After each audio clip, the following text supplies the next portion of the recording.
Bonjour à toutes et à tous. Pour cette nouvelle émission, je suis en compagnie de maître Jean-Philippe Lorizon, associé au sein du cabinet Racine Avocat au département immobilier et plus particulièrement en charge des dossiers construction et promotion. Bonjour Jean-Philippe. Bonjour Héloïse.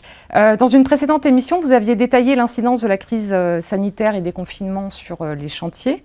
Et aujourd'hui, dans la continuité du sujet, nous allons parler des conséquences de la reprise après Covid, et notamment en particulier sur des situations de pénurie de matériaux auxquels les acteurs du secteur de la construction doivent faire face. Donc Jean-Philippe, dites-nous, qu'est-ce qui se passe en ce moment sur les chantiers ?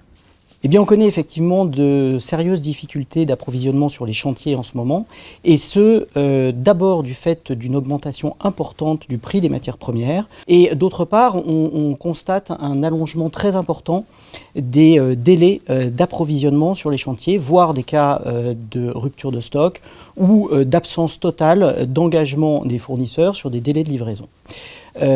Pourquoi cette situation ? Eh bien, cette situation est la conséquence à la fois directe et indirecte de la pandémie.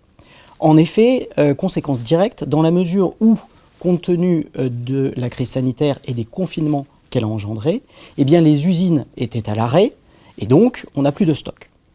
Conséquence également indirecte, parce que pour sortir de la situation actuelle et relancer l'économie, il y a des plans très importants de relance post-Covid qui ont été mis en place, notamment sur les continents américains et asiatiques. Et ces plans de reprise économique eh bien, sont extrêmement consommateurs de matières premières. Le problème, c'est que cette situation elle va générer des difficultés pour les entreprises dans le cadre de leur chantier. D'abord des difficultés pour respecter les délais qui étaient contractuellement convenus, et ensuite des difficultés financières parce qu'elles vont avoir du mal à s'y retrouver. Ce qui va générer des tensions avec le maître d'ouvrage parce que l'un et l'autre ont finalement refusé de supporter les conséquences de cette situation.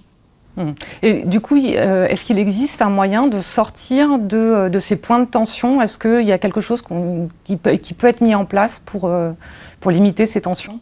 Alors sur le plan strictement juridique, tout va dépendre en réalité des termes du contrat qui va avoir été conclu entre les parties, puisque c'est ce contrat qui va constituer la loi des parties. Dans les marchés qui auront été conclus avec des maîtres d'ouvrage professionnels et structurés, la situation ne va pas forcément être très simple pour l'entreprise. En effet, dans le cadre de ces marchés, le prix est forfaitaire, il est quasiment immuable. Et ça va être très compliqué pour l'entreprise d'essayer d'en obtenir la révision. Et ça va être d'autant plus compliqué que bien souvent, dans la majorité des cas, elle aura renoncé au mécanisme de l'imprévision qui a été institué par l'article 1195 du Code civil. Et l'entreprise va également avoir du mal à jouer sur les délais, parce que de la même manière, eh bien, les délais d'exécution vont avoir été convenus de manière précise, et les causes qui permettent de reporter ces délais auront été extrêmement bien définies et circonscrites. Mais face à ce rigorisme un petit peu théorique, on va constater en réalité une attitude plus pragmatique de la part des parties.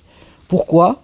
Parce que ce n'est pas l'intérêt du maître d'ouvrage de voir son entreprise disparaître du jour au lendemain et abandonner le chantier, parce que l'entreprise se retrouver dans une situation où le marché n'est plus intéressant pour elle et lui coûte trop cher, n'est pas intéressant pour le maître d'ouvrage, et ce n'est pas non plus intéressant pour le maître d'ouvrage de se retrouver avec un chantier dans une ambiance délétère. Donc finalement, contraint et forcé, entre guillemets, et quelles que soient les dispositions contractuelles, les parties vont être obligées de se rapprocher, d'engager un débat entre elles pour essayer d'aboutir à des solutions concertées.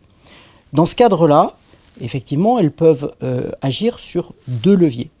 L'entreprise peut essayer de renégocier les délais. Et le maître de l'ouvrage pourra, le cas échéant, suivre l'entreprise sur ce point, dans une limite toutefois, c'est qu'il ne faut pas que ce nouveau délai le mette lui-même en difficulté vis-à-vis de ses propres clients.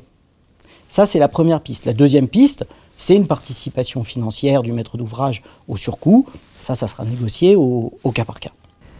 Est-ce que ça a des conséquences sur l'avenir ? Alors oui, c'est très probable. Les entreprises, finalement, s'intéressaient moins à ce type de sujet auquel elles n'étaient pas confrontées et elles y seront beaucoup plus attentives. Donc, dans le cadre de la négociation des futurs marchés, elles vont certainement d'abord tenter d'influer sur la variabilité du prix. Pour ce faire, elles peuvent demander l'insertion de clauses de renégociation des prix ou clauses de hardship, clauses en vertu desquelles, à partir du moment où on constate un certain seuil d'augmentation des prix, les parties sont obligées de se remettre autour de la table pour renégocier le contrat. Et il y a un deuxième type de clauses, ce sont des clauses d'indexation, c'est-à-dire qu'on prévoit un index et le prix finalement va varier en fonction de cet indice. Voilà. Toutefois, les maîtres d'ouvrage vont être de manière assez légitime réticents à accepter ce type de clause. Pourquoi ? Parce que de leur côté, ce dont ils ont besoin, c'est de prévisibilité sur le prix. Et ils auront du mal à accepter de gonfler de manière trop considérable le poste aléa de leur budget prévisionnel. L'autre point sur lequel les entreprises peuvent tenter d'agir, ce sont les délais. Et là, le maître d'ouvrage pourrait être plus réceptif. Pourquoi ? Parce que lui-même pourra, par un effet miroir, en réalité, reprendre la même clause vis-à-vis de ses propres clients. Étant précisé que, bien évidemment, il faudra encadrer ces clauses pour qu'on reste dans des situations acceptables. Et ça fait partie de notre rôle, bien évidemment. Voilà, donc vous permettez, en fait, votre rôle et le rôle de Racine Avocat permet de sortir de situations de blocage actuelles, mais aussi de préparer finalement l'avenir. C'est exactement ça. Nous avons finalement un double rôle. Nous gérons l'existant aux côtés de nos clients. Et dans ce cadre-là, que faisons-nous ? Eh bien, nous analysons les dispositions contractuelles, puisque, comme je disais, c'est la base de tout. Donc, c'est en fonction de ces dispositions contractuelles qu'on pourra effectivement analyser la situation et réfléchir à ce qui est acceptable ou pas.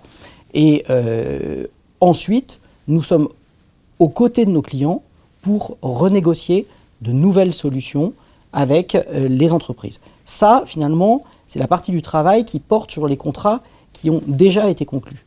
Mais il y a une nouvelle partie du travail qui est en train de s'instaurer, c'est effectivement la négociation des futurs contrats, pour les raisons que j'évoquais il y a quelques instants. En fait, vous parlez aussi de négociations qui finalement se répercutent à chacun des maillons, c'est-à-dire qu'on fait remonter à chacun des maillons.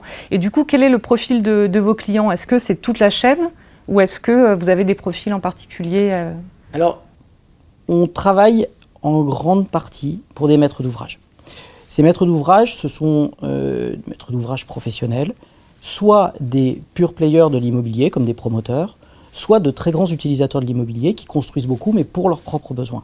Mais on ne travaille pas que pour des maîtres d'ouvrage, on travaille aussi pour des entreprises, voire pour la maîtrise d'œuvre, de manière moins significative, mais ça nous arrive également régulièrement. Et c'est intéressant parce que, comme je le disais, l'objectif va être de trouver des compromis qui iront à chacun. Alors, bien évidemment, l'objectif est de trouver la solution la plus profitable à notre client, mais le fait qu'on travaille pour divers types d'intervenants nous permet d'avoir finalement une vision globale du sujet, et donc ça facilite la recherche efficace d'un compromis. Merci Maître Jean-Philippe Lorison.